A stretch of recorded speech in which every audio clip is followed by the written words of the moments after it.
Call the meeting of the Competitive Edge Charter Academy to order. And first off, start off with an apology for being so late. I apologize for that. We were in a meeting that we had to finish up. So I'd ask everyone to please stand for the Pledge of Allegiance. Ready? Begin. I pledge allegiance to the flag of the United States of America and to the republic for which it stands, one nation, under God, indivisible, with liberty and justice for all. I note the presence of all of our board members. And let's see, we had a motion earlier for the agenda. No, that was for the regular meeting. So this is one for the agenda for competitive edge. Have a motion for that?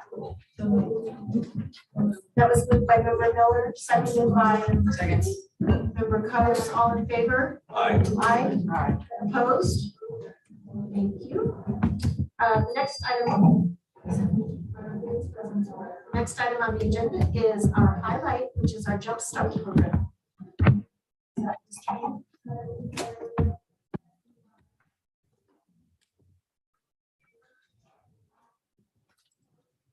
Good evening, President Ingram, members of the board, Superintendent Binks, and members of the cabinet. Thank you for allowing me to be here this evening, share a little bit about our CECA Summer Jumpstart program.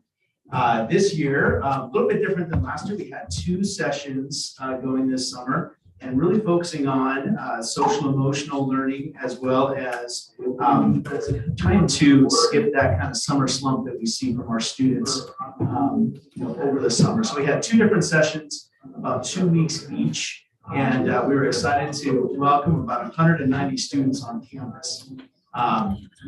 We started off with just that opportunity. One more. We started off with the opportunity to have 2 counselors on our campus, Miss Jen Brasher, our normal CECA counselor, and then Zachary LaRue, that came and gave his time to learn from Miss Brasher and work with our students. It was great because our students 3 times a week got some hands-on social, emotional, team building learning going on, and that was great for our kids, great for Zachary, and great for Ms. Brasher to have that support. Really saw our students, just blossom through the summer, really enjoy it, and grow in a lot more than just academic ways. So like I shared, we had 190 students on campus. It was nice. We didn't have to be there every single day, and I think that kind of created a tone of almost like a summer camp atmosphere. Our teachers really took advantage of that and did a lot of coming out in the quad together, doing things like scavenger hunts, doing things like large-scale science projects that were hands-on and inquiry-based. We really built from TK to 8. I don't know if you've seen TKers. Some of them had not even turned 4 yet on campus, but to see them working with 8th graders doing these hands-on activities was great to see. And it really helped with that transition of those kiddos coming on our campus this year. So 190 students. We had 8 teachers. We had teachers who decided to do both sessions, which was great, and then they would change the grade levels even. So kind of gluttons for punishment and trying new things. And it was great for our students to see that sense of adventure and just kind of growth mindset there. Like I said, we had 2 counselors, 3 support staff, including instructional aides and a yard duty aide, as well as myself and one other admin designee. Some of the data that we were taking a look at, we saw from the beginning of last summer. So we took a universal assessment of reading and math at the beginning of last summer. We saw tremendous growth over the year, about 20% growth in both reading and math. Our hope is this year that universal screening window that's open right now is that we will start at a much higher percentage and continue to see that rate of growth throughout the school year. What our teachers decided to do is use some of the data from within the school year, from our common formative assessments in math and our STAR reading assessments, to pull out some of those standards that were areas of need for our students and focus in on those particular standards. Having 2 weeks to try to cover and grow a lot of standards is difficult, but by pulling those out and kind of taking ownership of the standards you were focusing on really helped our students to maximize that time with our students. So we're excited to see these universal screening results coming out at the end of August.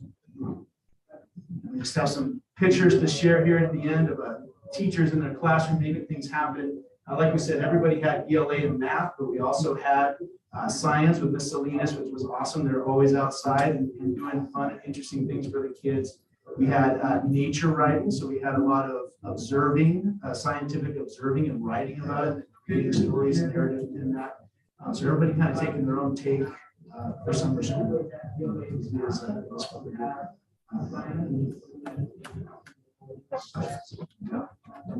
Thank you, Mr. Mueller. The next item on the agenda is our public comment. Do you have anything for this session? And then the next item is our advisory committee report. Mr. Gregory is gone, so are you giving that? My other hat on here, I'll try not to embarrass Mr. Gregory. We did have our beginning of the year parent community advisory committee meeting. We always start with our mission and vision and make sure that we're locked in for this school year. We started off with feedback from the beginning of the year. You know, we do our back to school nights before school starts, and that can be kind of a stressful time, everybody coming back and jumping right into it. So we just get feedback from our families and our teachers on how we do things and take notes for next year to make sure we make adjustments in those areas of need. Talked about our PBIS rollout across the school campus and making sure we're in that tier 1 zone to really support our students and our teachers in the classroom. Talked about our collaboration schedules on Fridays. We wanted to make sure that everybody was on board and understanding the importance of that time together. And then talked about our school scoreboards that I'm stealing from Kathy Miller to really bring front and center how well our students are doing and celebrate those successes. Any questions or comments? The next item on the agenda is our consent calendar. Are there any changes or comments from staff? I'll move approval. Second. Okay, it's been moved and seconded. All in favor? Aye. Opposed? Thank you. And our last item is our board superintendent communications. Communications. Board members, Ms. Cole. You don't want to buy yourself something for Kathy. It's gonna be successful for him.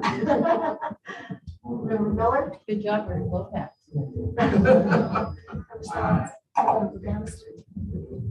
I went to back to school night, both nights. It was great. Everybody looked like they were having fun, ready to start school, so that was great. Thank you. All right, we are going to adjourn this meeting and we start our other next meeting at 6:30. We have just a short break, short break. Thank you.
I call the meeting of the Mesa Joint Unified School District to order and ask everyone to please stand for the Pledge of Allegiance. Ready? Yes. I pledge allegiance to the flag of the United States of America and to the republic for which it stands, one nation, under God, indivisible, with liberty and justice for all. Thank you. And note that the presence of all board members and request a motion for approval of the agenda. Move approval. I'll second. Okay, moved and seconded, all in favor? Aye. Okay, and Noah? That's sworn in yet, is he? You're fine, almost. Okay. I have a report out from our closed session. My pleasure to announce that the Board of Education took action on a motion made by Sharon Bannister and seconded by Mike Snellings, followed by a 5-0 vote to appoint Jeremy Perez to the position of assistant principal at Mesa View Middle School.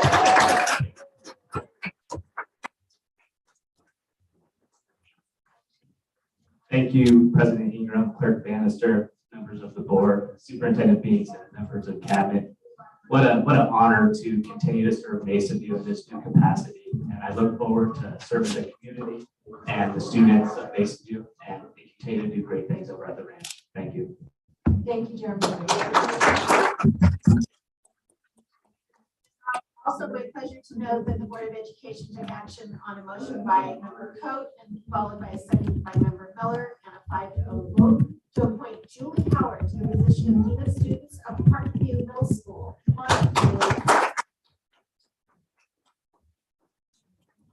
Thank you and good evening. I just want to say I'm very excited. It's an honor and a privilege also to serve the Mesa District, and I'm so excited to work with Mrs. Aguilar, and go Eagles!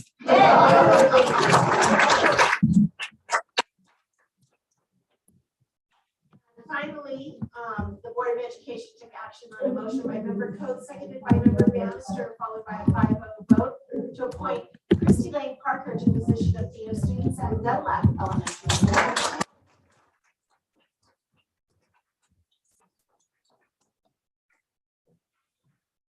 Thank you, Board and Cabinet, for this great opportunity. I'm really excited to get onto that campus and start building relations with the students, the families, and the staff there. And I'm excited to be a Dolphin. I just want to take time to say thank you to my friends and family for their support, and to my husband, Andrew Parker, who's been behind me on this good journey I have going for a career. So thank you all. Thank you. Thank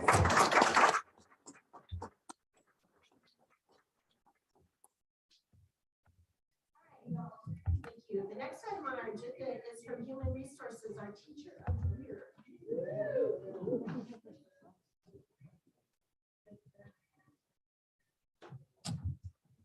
Everyone, board members of cabinet. Every year, the district has this wonderful honor of recognizing school-based teachers of the year during the spring. And then from that group, there is a selection process and committee. We work with the Mesa Education Association to select an individual to represent the district as the district-wide teacher of the year. And we had an opportunity earlier at a district-wide award to recognize this person with our employees, but we're going to have an opportunity tonight to recognize Sarah Gray as our teacher of the year for 2022-23.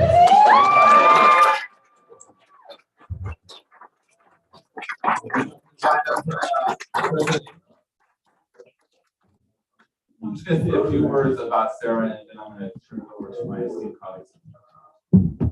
For those of you who don't know, Sarah is the amazing drama, art, and everything else teacher at High School. And some of you have seen the wonderful performances and things she put on pre-COVID. And amazingly, the theater program continued to thrive even during the craziness that was COVID. And her peers and everybody else definitely recognized that. And for that reason, Sarah, we're happy to recognize you. President Ingram, would you like to present Sarah with us? And you got a nice pretty trophy. I did. Also, congratulations. I'm very proud. Thank you.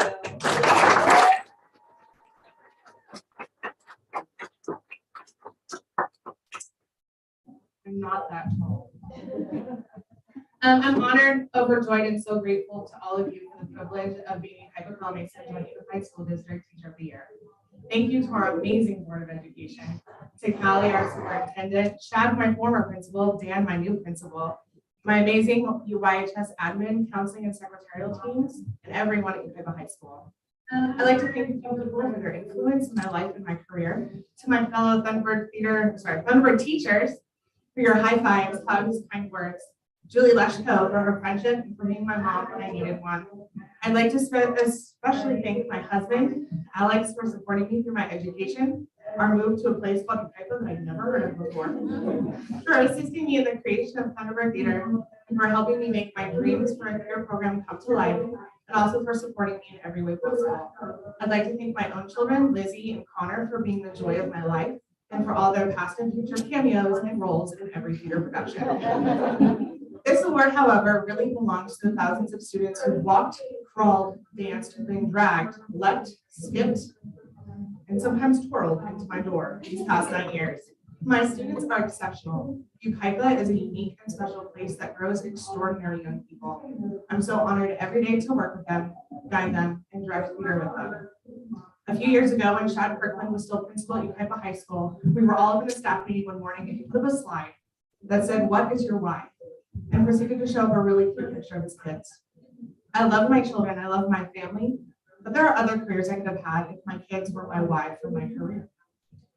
My why I wake up Monday through Friday at 4 a.m., why I spend most Saturdays, why I'm at school late every single day, why I build and painted sets until 2 and sometimes 4 a.m., why I canceled plans to work on lighting designs, sew costumes, or help put a prop back together, why I bought a minivan, why I watched a lot of sunrises at YHS, why I never turn my laptop off, why I do what I do every day is my magical, amazing, talented, special, and unique students. I love what I do because I love them. If you were once my student or are currently my student, will you come up here?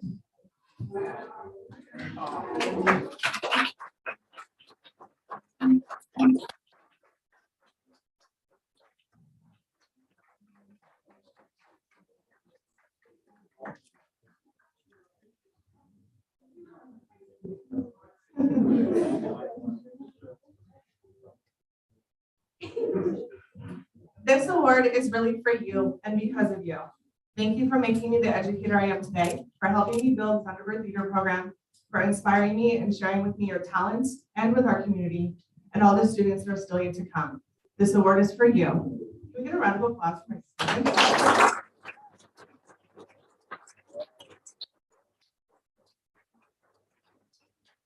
Thank you all so much for this honor. I hope everyone has an amazing school year. And remember the honored words of High School Musical, we're all in this together.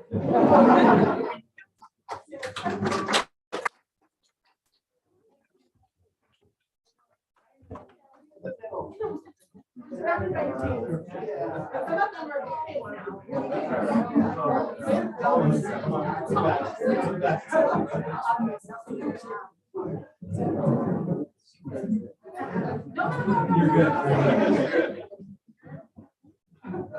Ms. Miller.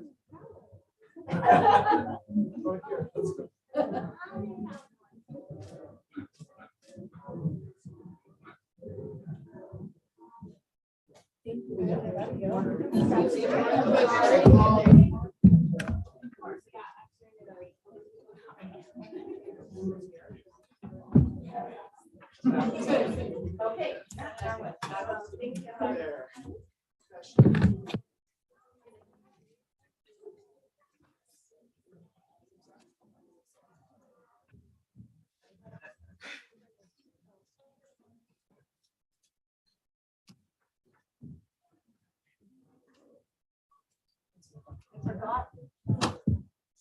Forgot to ask our new appointees to introduce their families.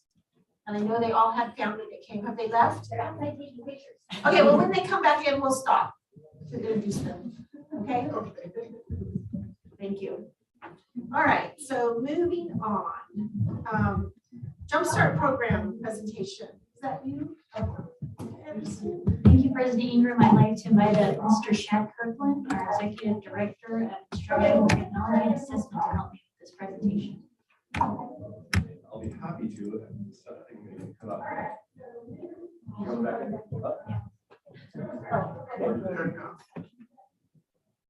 Go ahead. And on behalf of Mr. Perez, who's the new assistant principal at Mesa View, on behalf of his baby, they went home. Sorry. I forgot.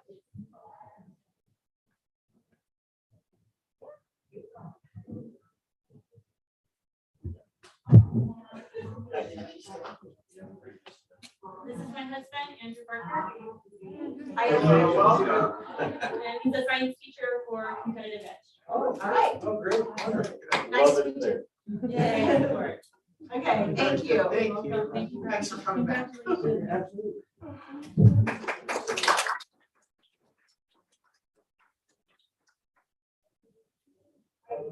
And on behalf of Mrs. Howard's daughter, whose birthday it is today, she went to go get ice cream. All right. Best laid plans. Sorry about that.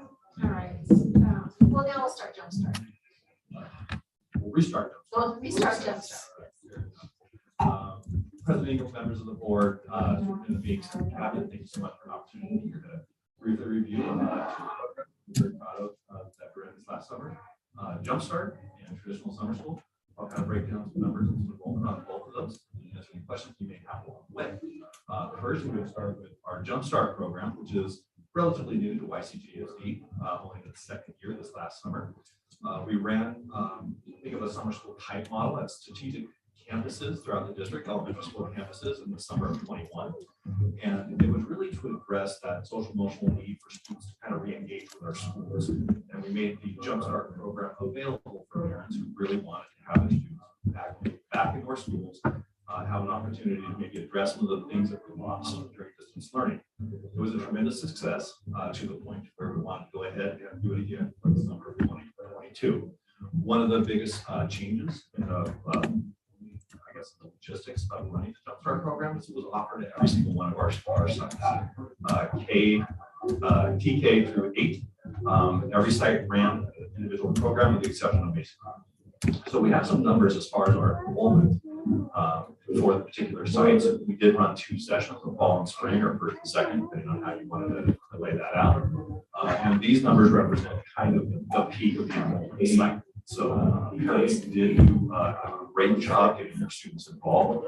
The big difference between the layout of the 2 summers of the Jumpstart realm was that it shifted to more of an academic emphasis in this last summer. Knowing that there has been some missed learning opportunities that have all encountered over the last year and a half, 2 years, we wanted to have an opportunity to address those, but we still made great emphasis to make sure kids got to go outside. So we still had the socialization piece of it, and then also provided a lot of more curriculum with both ELA and mathematics. So those are our numbers.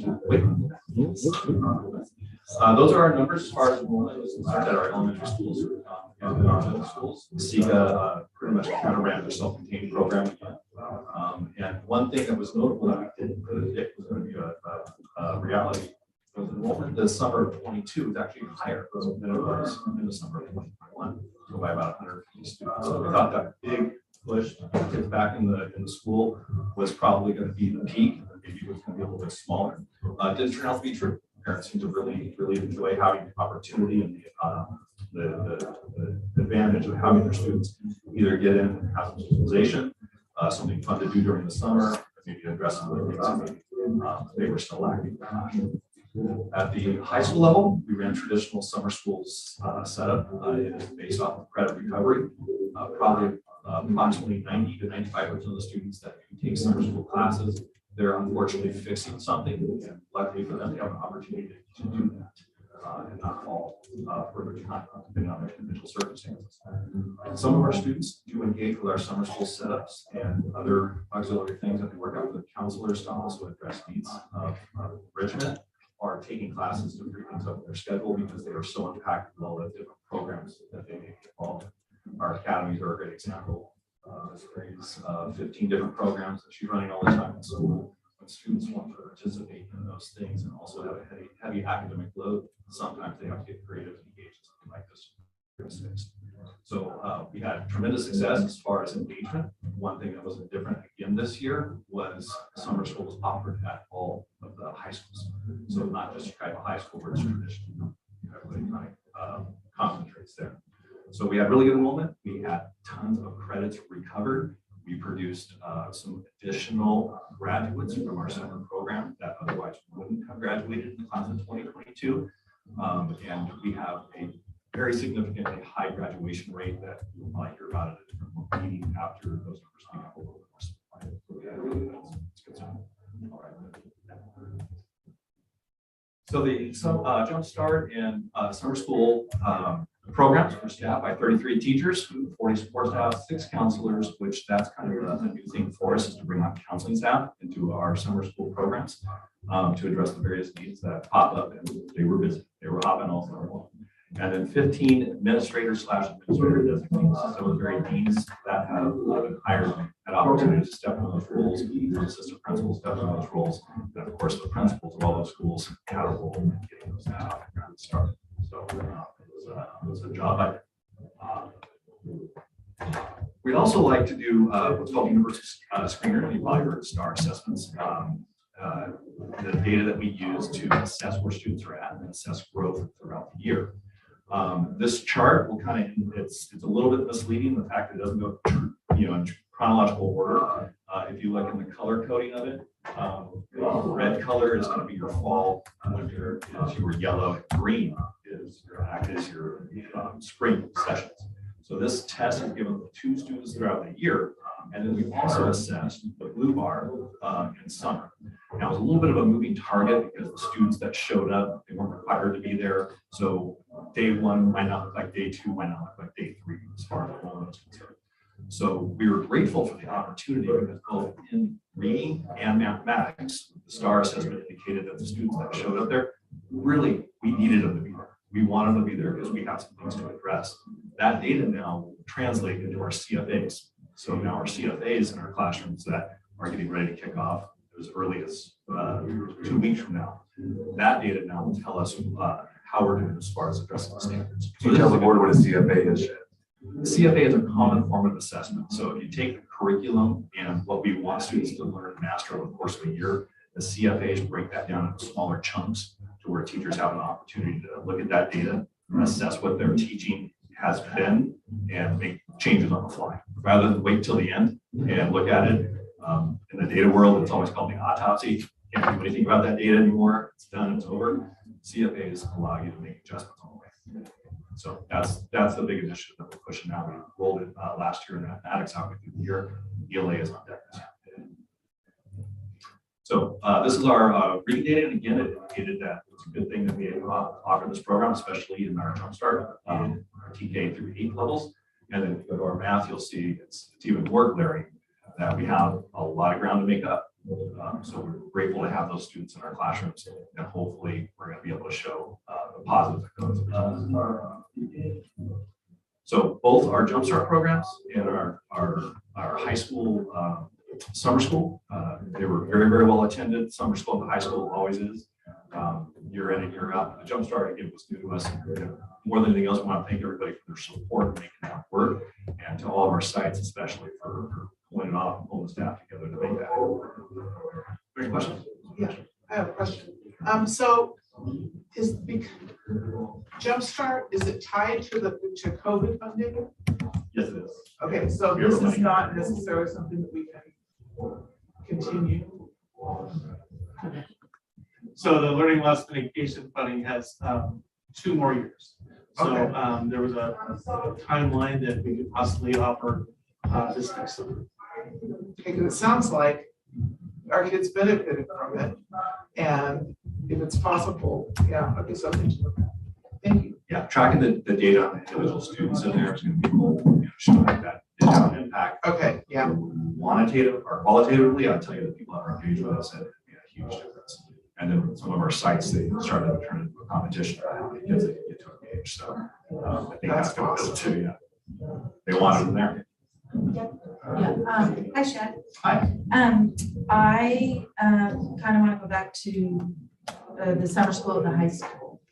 I know most of it's for credit recovery, and but you said that some students also take classes to free things up. I know my son did that, and he took PE, but he had to be on the wait list to make sure there was room Is that something now with the academies and everything and so many different opportunities? Are there more openings to maybe have some classes in the summer to free up?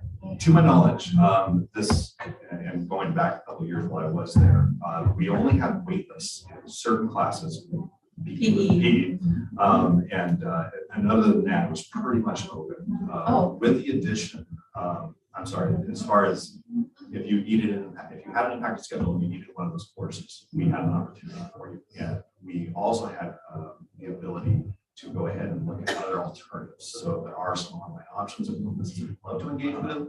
We'd rather have the kids with our teachers if always given an opportunity. But in the event that wasn't available to us, wasn't available to the family, yeah, there are some other ways that students can get courses. Good. I appreciate that because they sometimes want to do it for academics or maybe just for ceramics. So free up their schedules so they can take it during the year. Yeah. A little bit of a slippery slope. What you don't want students taking all their courses and wanting to take 6 classes in the regular school year. You want to kind of have that. Right. Absolutely. All right. It used to be that summer school was only for credit recovery. We only got funding for that, is that correct? But now we're getting funding for these, I'll call them get ahead classes or make room in your schedule classes. That's newer, right? Yeah, correct, Ms. Ingram. We actually, in LCAP, over the last few years, have put summer school in the LCAP. We do not get additional funding for summer school anymore. So we used to, based on a per student ratio, and so now it's just part of LCFF, part of LCAP, and so the board has chosen to fund summer school even through the recession. So it's more like an extended year. Yes. Okay, the funding. Okay.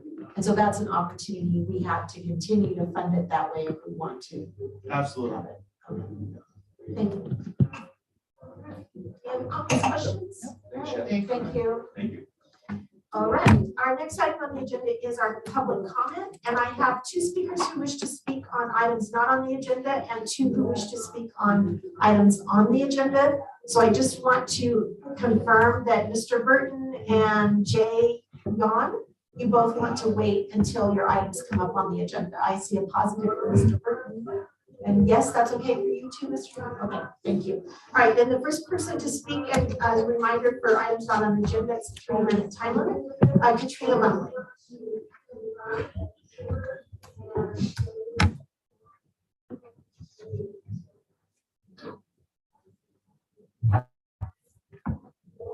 Good evening, President Ingram, fellow members of the board, Superintendent Binks, and other school officials. First, I wanted to thank you, Superintendent Binks, and the entire board for hearing our concerns about brain pop and removing it from the curriculum this year. We really do appreciate that. The CRB is here to improve the overall condition of our schools. That being said, we all know that the CDC came out with new guidelines regarding the COVID recommendations. Since there's no demand for medical interventions anymore, we would like to know what the ramifications are for the Yucaipa School District now. First, were employees let go because they refused the said medical intervention? And if so, will they now be brought back? And does that have anything to do with the poor condition of the bathrooms at the high school, since lack of staff is one of the given reasons for those poor conditions? We also know that recently AB 1479 was passed, which requires a new COVID-19 testing plan on all government school districts in California. Since 2 of those CDC new guidelines state that number 1, students can stay in class after being exposed to the virus, and the other one states it's no longer recommended to screen those without symptoms. We would like to know what the district stance is going to be on testing once the governor signs this new bill, because we know he will. In light of the CDC's own recommendation, this bill is ludicrous to say the least. So thank you for your time. Thank you, Katrina. Next on the agenda is Lauren Hernandez.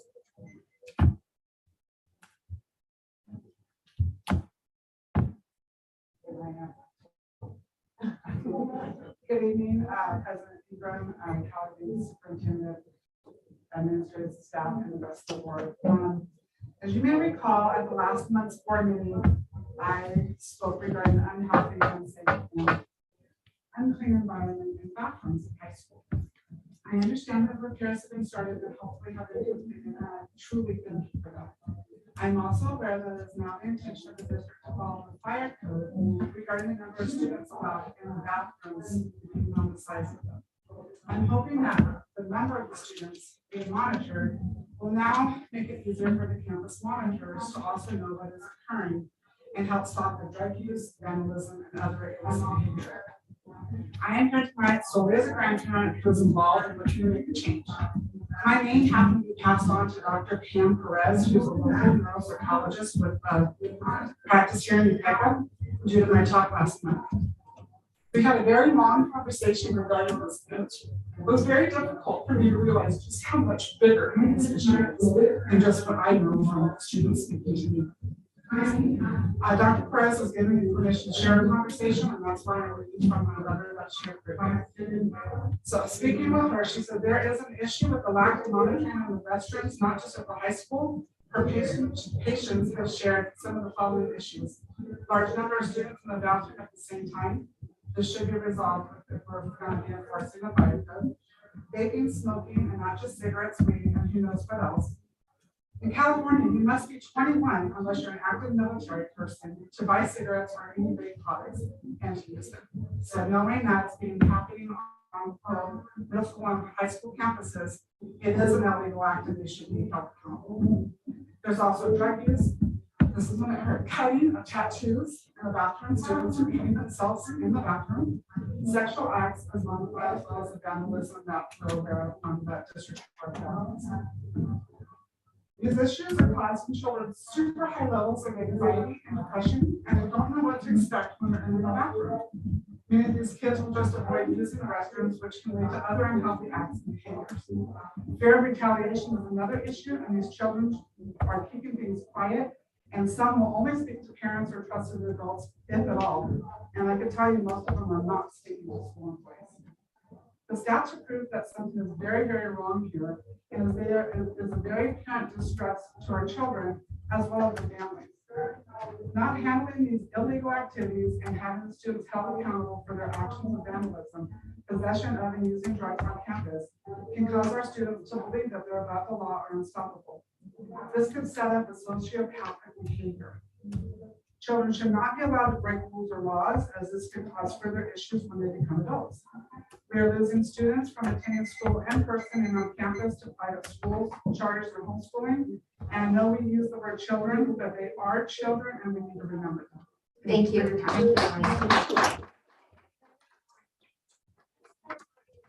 Is our student board member report, but before we can do that, we need to install swearing in the student board members.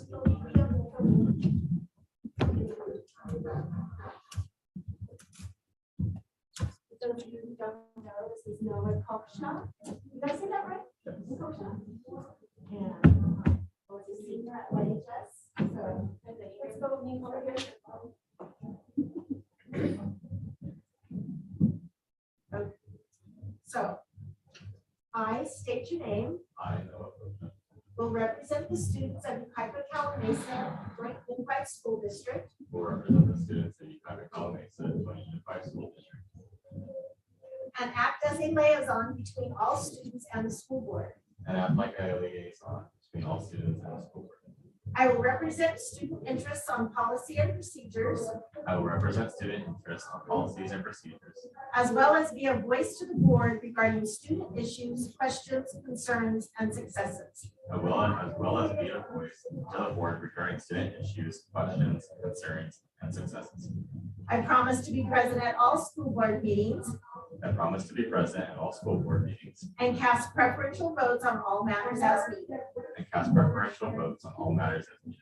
I will report major updates at board meetings. I will report major updates at board meetings. And will endeavor to the best of my abilities. I will endeavor to the best of my abilities. To fulfill the duties, obligations, and responsibilities.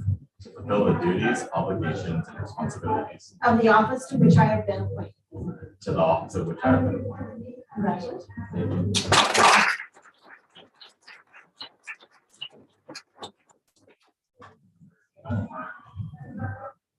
I'd just like to say again, thank you for this opportunity. This is absolutely amazing to have. I am looking forward to being on the board and any decisions that we're going to make in the future. Thank you.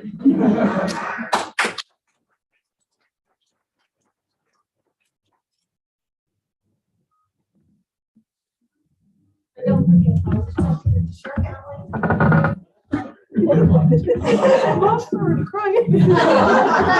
There's mom. We don't show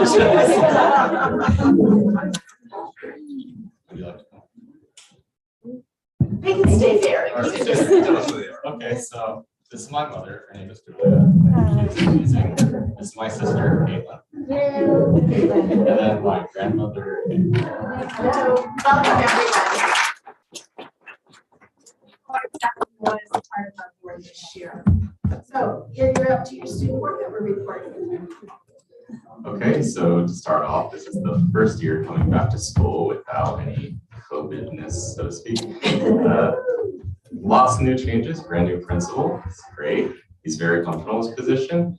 To just start off, sports are starting up. We have football starting, volleyball, water polo, and golf. A couple other events are the 80 Sands is coming up this Friday for Ecom High School, as well as planning for homecoming within the next few weeks is being developed. New policies by the principal have been instated, such as a dress code policy, and also what's been expressed interest in the bathroom policy, which has been greatly monitored. There's been a lot of restrictions in terms of the matches that can be in there, and there's been a big change in the atmosphere that we see in the bathrooms now. The principal is also planning on creating a cabinet sort of thing for students to come and discuss issues and solutions towards them, as well as tonight there is a parent committee meeting to also discuss these issues. And so far, that's about it. Thank you very much. Okay, the next item on our agenda is our CRIROC report. Is that you, Robert Stellings? Yeah, and we're actually going to defer to our next meeting in my haste to get here tonight. I don't have the report. Okay, all right, that's fine. Thank you. All right, the next item on the agenda is 9.01, our critical response group mapping. And business services, would you like to?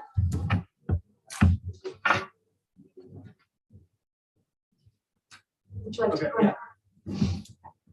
Thank you, Ms. Ingram. So one of the, as we are a CERT district, we work with the city of Yucaipa in our emergency response throughout our community, and we are all, many of us are CERT trained.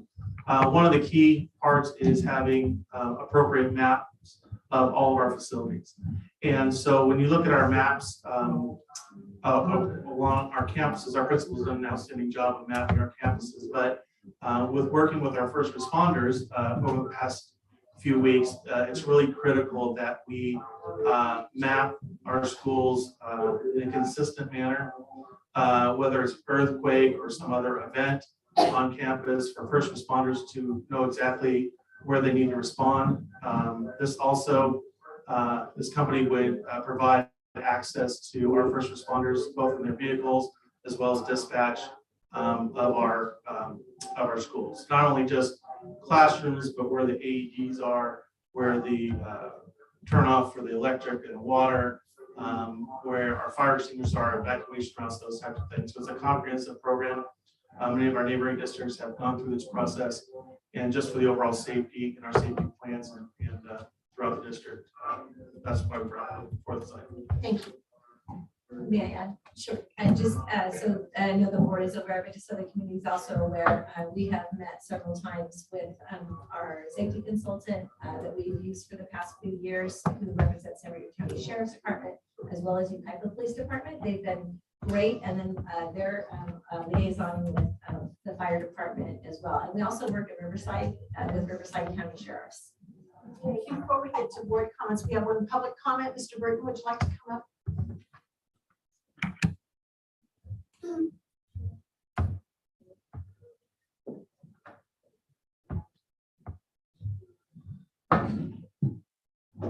Good evening, everybody. Thank you, parents, children, and grandparents who showed up tonight. Thank you for your support. Appreciate that. So I'm not here to oppose the critical response group mapping.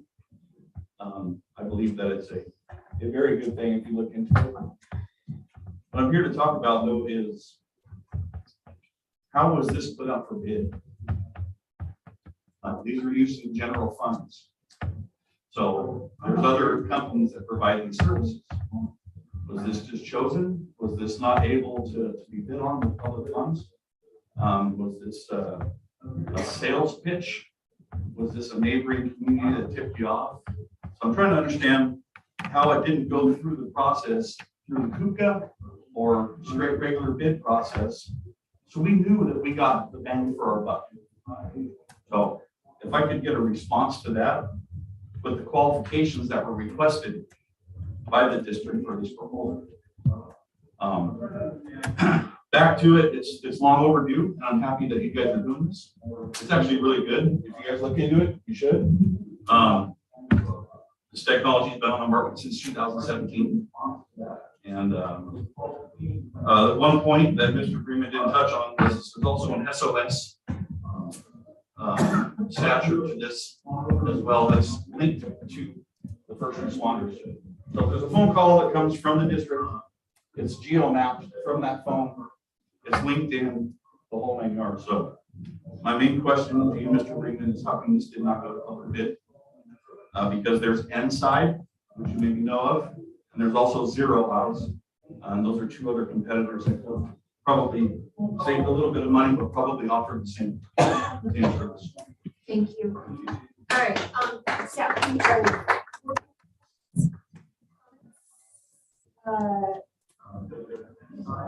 I'll move approval. Okay, all in favor? Aye. Opposed? Thank you. All right. Next item on the agenda is 9.02 educational services, the CECA plan. It's the technology plan. Any comments, questions? If not, I'll entertain a motion. I move approval. I'll second. All in favor? Aye. And put that member Miller is absent in this vote.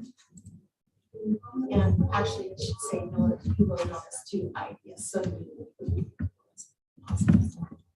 Okay.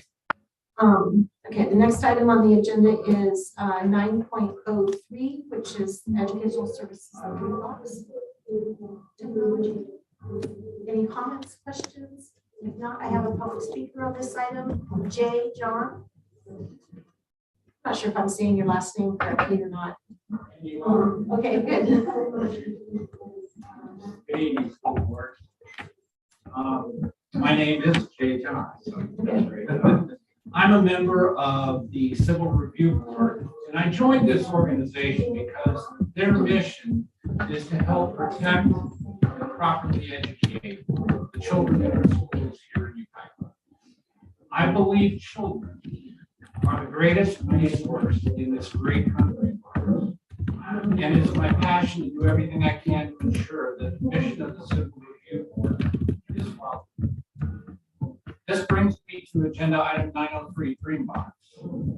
I did some investigation on my own into the company and what they provide and what they do.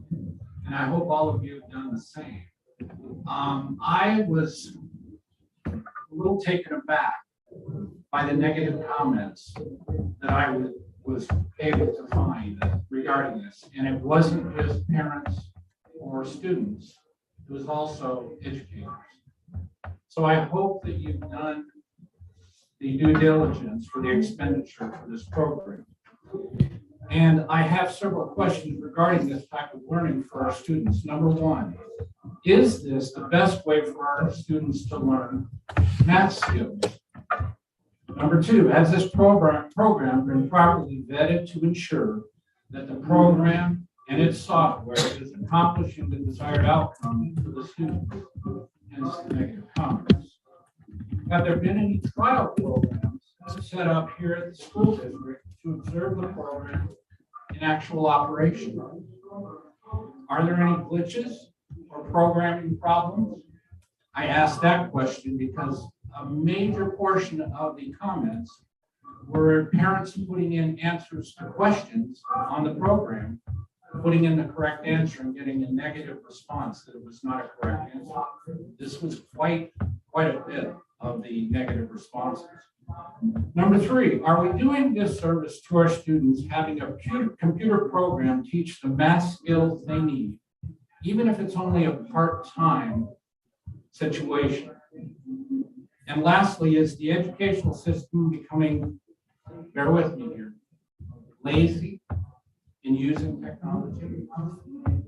And lastly, technology used correctly can be a tremendous advantage. Also, it can be a very detrimental situation if used incorrectly. Do not teachers have enough time to do in-person instruction daily? Is one-on-one teaching out of style? I'm old. Has it changed that much in this many years? We have learned from the COVID lockdowns that children are building unhealthy relationships with their phones and computers instead of their friends, family, and teachers.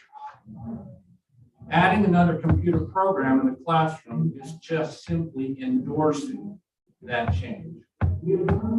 I simply ask you, the Yucaipa School Board, consider our greatest resource, our children, and always put their educational needs ahead of profit and efficiency. Thank you. Thank you.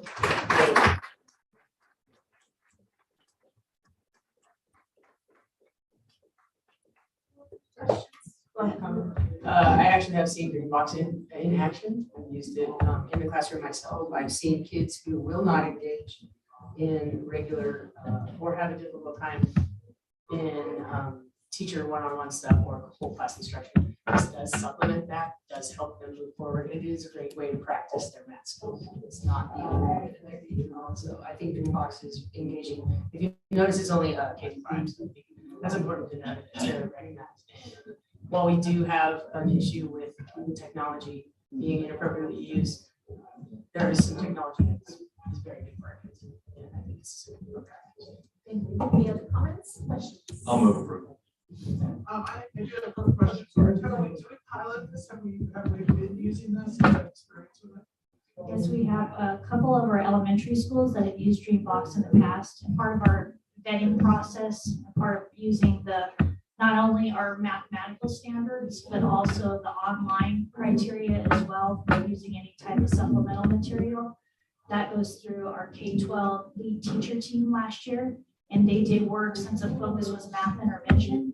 So we looked at a K-12 intervention piece because we really want to focus on the math skills. So our team took time to do that last year. All of our teachers on that team, multiple times, it was more than one meeting. So yes, we vetted it. Thank you. I suspected that was the case. It's my experience as a teacher in the district that there was always a pilot program that had some experience. You don't just go off half-cocked. Correct. We even went further to research the program itself to look for the efficiency, also the software itself. Yeah, thank you. And also, while we're using this, we're keeping track of data to see its effectiveness. Correct. In connection to what Mr. Kirkland had mentioned, we have common formative assessments that we're doing throughout the year periodically on top of our STAR assessments that we do at quarters as well. Okay, thank you. Appreciate it. Thank you. Okay, we have a motion and a second. All in favor? Aye. Opposed? Right, next item is our resolution regarding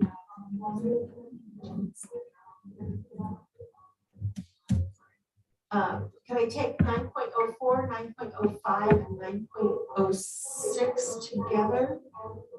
Those are regarding the teaching credentials. We need a motion. Yeah, we need a motion. So Second, Second. so all in favor? Aye. Opposed? Thank you. 10.01 is the consent calendar. And do I have any comments or questions on the consent calendar? Comments, questions? I have one public speaker listed on the consent calendar on 10.07. So I will pull that off the consent calendar and ask for a motion on the remaining items on the consent calendar. So moved. Second. All in favor? Aye. Opposed, and 10.07 is the purchase orders, and I would ask Mr. Burton if you'd like to come up and speak on that.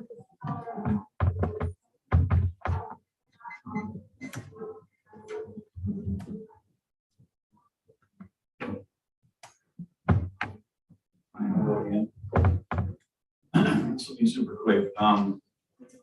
So I've noticed in the POs, lots of purchases through Amazon, right?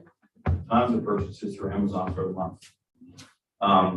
These purchases for Amazon total almost $23,000, $22,941. Pencils, all kinds of different things, right? For teachers and different things for supplies. So the taxpayers are paying property taxes, which funds the district. And then we're taking that money and buying all of these supplies through Amazon and other people that are outside of this town. Is there any way that the district can figure out a way to buy these supplies through CECA, through somehow a bid, right? You can bid on these supplies. You can buy yearly supplies through the bid, and you know what I'm talking about, to keep the money recirculating in this town. It comes from this town, it goes to you, and it gets shot out of this town. It does not recirculate back in this town. We do not give the people in this town that money. There are a few items that we use in this town. There are a few companies that we use in this town. I didn't write them down, but I think everybody who's involved in this knows who they are. But that is a lot of money that can be recirculated through this community to help pay for salaries and all kinds of different things for these community members that work here. And I'm just trying to urge you to make an effort to buy as much as you possibly can in this local community. The money's coming from the community. Spend it in the community. Don't spend it outside. We're just giving it away. Recirculate that back through here in Upaipa, Calamasa. The only other question that I had was PO number 430652, which is for Crafton Hills Aquatic Center. Pretty much know this answer, but I wanted to throw it out there and we're looking for a response on this. We paid $45,000 for the use of the pool. Is that a yearly cost or is that monthly? I haven't seen it before, so I'm assuming it's a yearly cost. I'm assuming we didn't pay that cost during COVID, but I don't know that for sure. I didn't go back to the minutes. So thank you. Please keep the money in this town as much as possible. Thank you.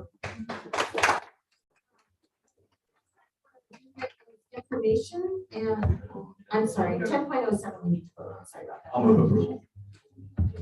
Second. Second, all in favor? Aye. Opposed? Thank you. Sorry, thanks for the reminder. Okay, 11.01 is a received administrative regulation on the political activities. Comments, questions?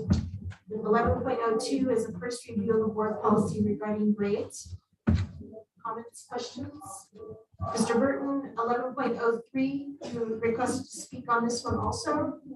Would you like to come up? Oh, you there. Sorry, I didn't see you. No, I can hear you. All right, I'll be the last time you have to deal with me tonight.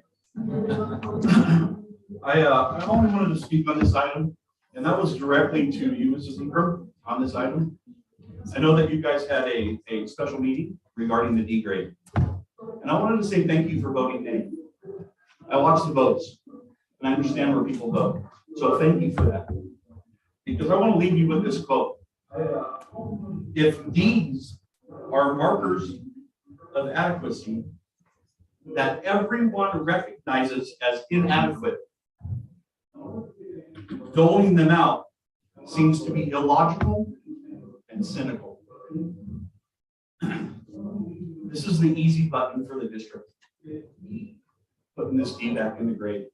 It's the easy button. It's the easy button for the teacher, and it's the easy button for the student. Because they can just screw off, get their D and move on with life. That also helps your graduation rates. So don't take the easy way out. The D is not good, and I agree with you. Thank you.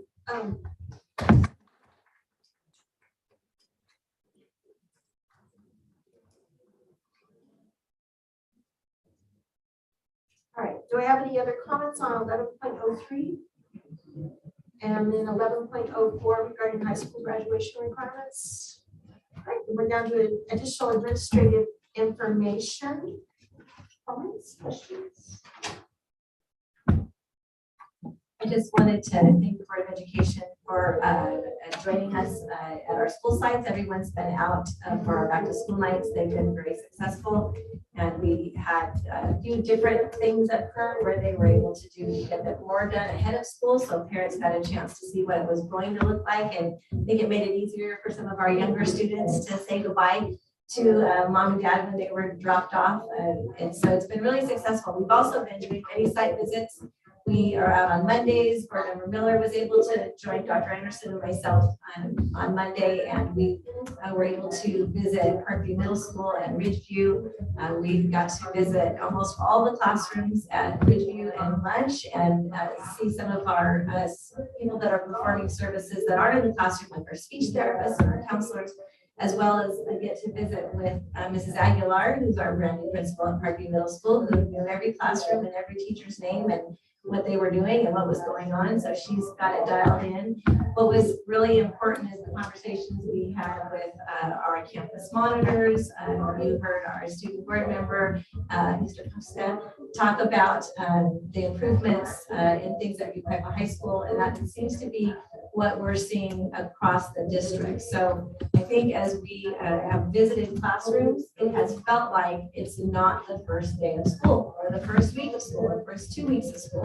At Dunlap Elementary, we were able to observe TK students standing in their little alphabet box, listening to their songs and singing and doing all the things. And that was the first day of school. And some of these children are very young. And so kudos to our teachers and our principals and deans and assistant principals who have managed what we've been through and be able to start this year as if it was seamless and just a great energetic start. And we appreciate our families as well. They've been very supportive, and there's just a really positive energy. So I wanted to share that. Any other comments, staff?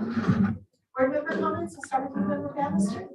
I had the opportunity to go to, I went to all the back to school nights. And boy, our teachers have worked so hard. Those classrooms are HGTV ready. They are beautiful. And that reflects the excitement as the kids walk into them and bring their parents. They were so excited. They're walking into a beautiful environment that was really prepared for their first day of school, and making it a very wonderful experience. It was, the energy was all very positive. People are glad to be back at school. So that's wonderful. It's been a great start, and I know that. I'll be going to an open house this week, but it's good to see smiling faces and not wondering whether or not people are smiling under their masks. It's just really been a positive start. And Noah, thank you for volunteering to do this. Many moons ago, I was a student school board member, and I still remember the experience, and it was a very good one for me. I hope this is a good one for you too. So welcome.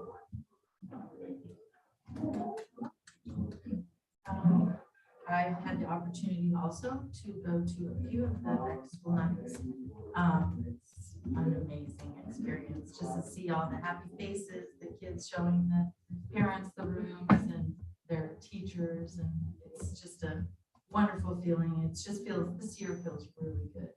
I welcome Noah. Pleasure to have you with us. And congratulations to Jeremy, Julie, and Christine. And thank you for the presentations too. Along the same lines, I got to partake in a scavenger hunt at Wildwood. That was pretty fun. Part of that was trying to find the rest of my member crew here. Yeah. Congratulations to Jeremy Perez, Julie Howard, and Christine Parker. Welcome to the team. And to our district-wide teacher of the year, we all know you're amazing. And anybody who pulls in their students to get their picture taken and do all the things and say that it's for them, we know that you made the right choice there. Welcome to Noah. I understand that I've heard quite a bit about that dress code, so that's a good thing. So I've heard some complaints and some great things, and I've also heard that there has been a shift in energy on at the high school. So that is wonderful news. I think we're headed in the right direction. Noah, would you like to say anything else? Yeah, well, just to answer your question, I completely agree. It feels like there's a completely different energy at the high school, which is great. And just overall, I'd like to say again, thank you for this opportunity. And I'm excited to see where this goes, and I'm looking forward to it. All right. I want to thank everyone also. And for Noah, we have a copy of your swearing in signed by all the board members. So if you or your mother want to frame it, you may. So we'll pass that on down to you. It's not worth any money, so. But the back to school nights have been wonderful. I hope we're able to work on the maintenance. I know it was a slow start due to some illnesses right that first week of school. So I hope we can get that maybe taken care of, because everybody was so proud of their schools. And like you said, the insides of the classrooms were just awesome this year. They were really remarkable. So I think everybody was happy to have kids back, as we were. We will be adjourning to closed session again, but we do have a memorial adjournment. And we're adjourning in memory of Norman Pierce, who worked as the computer systems analyst at the district office from July 17th of 1985 until he retired here in June of 2019. So we will need to go to closed session. Thank you, everyone, for coming.